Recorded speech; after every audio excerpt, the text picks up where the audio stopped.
samahan niyo ulit ako sa gala ko. Tara, let's go!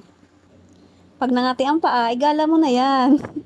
Papunta nga pala kami sa Mauban, Cagbalete Island. Tara, sama kayo. Magpapagas muna kami sa Petron mga mi. 80 pesos per liter nga pala, bumaba na ng konti. Kaya, tara na, igala nyo na yung mga nangangatin yung paa. Huwag na mag-alinlangan hanggat kaya pa ng tuhod nyo, igala nyo na yan. Usapan nga namin, 3 AM aalis mga mi. Nakaalis kami, 4 AM na. 'Di ba? 3 AM pala ang gising, hindi alis. Tatlong sasakyan nga pala kami dyan mga mi. Stopover muna kami para kumain dyan. Ang hirap gisingin ni KD, puyat kasi, excited sa lakad eh. Ganun din ba kayo mga mi? Pag may lakad hindi nakakatulog, katulad dyan ni Maring Nene, o antok pa. Shout out nga pala sa dalawa kong kumari dyan, kunyari hindi sasama, Chusera. Dyan nga pala kami kumain sa Try Mo. Di ba? Pangalan pa lang, bongga na. Anyways, ayan na nga, more chikahan muna kami dyan. Tawang-tawa ako kay Arison dyan. Nakita niya kasi yung dalawang magjowa kumakain. Sinuotan nung guy, si ate girl ng helmet. Kailan daw siya masusuotan ng helmet? Nasusuotan naman daw siya, kaya lang, joyride nga lang. Kain tayo mga mi. Lugaw nga lang pala yung in-order ko dyan. Mukha namang masarap. Mayaman sila sa Magic Sarap. At ayan nga pala mga mi, nakakita si Mars ng piso dyan. Yung gipit na gipit ka na, tapos makakakita ka ng piso, anong gagawin mo? Oops, lingon sa kaliwat kanan. Baka may tao. Ayan nga pa yung kumari kong maganda. Nakalimutan niya na magbra. Bago pa lang pinamumukulan. Kauntawa talaga ako. On the way na nga pala kami dyan mga mi. Biglang may bumulusok pa atras na jeep. Ang dami niya kasing sakay. Ay paahon kasi yan mga mi. Tapos nadali yung dalawang motor at yung Innova. Yung Innova, sira yung bumper niya dyan. Buti na lang si paring Lala, gumilid agad at mabagal ang takbo niya. Kasi kung si Antonio, malamang madadali rin kami dyan.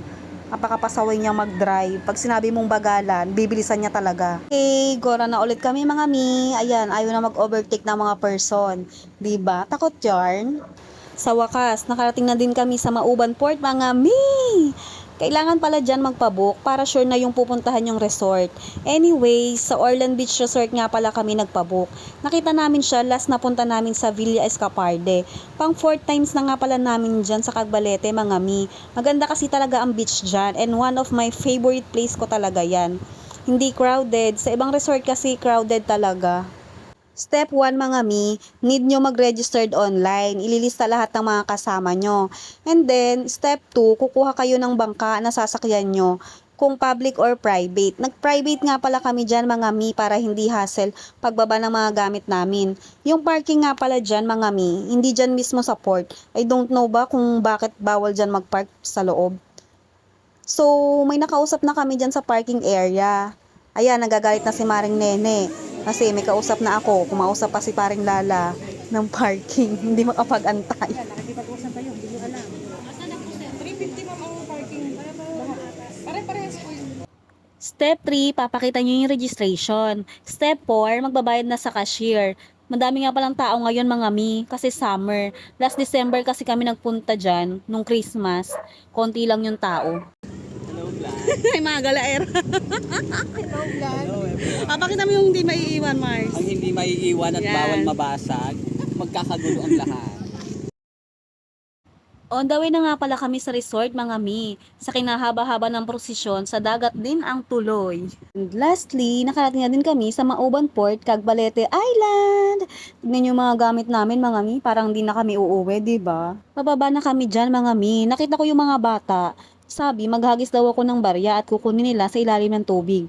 Natuwa naman ako kasi sa murang edad nila, naisip nila na maghanap buhay ng ganyan, diba mga mi?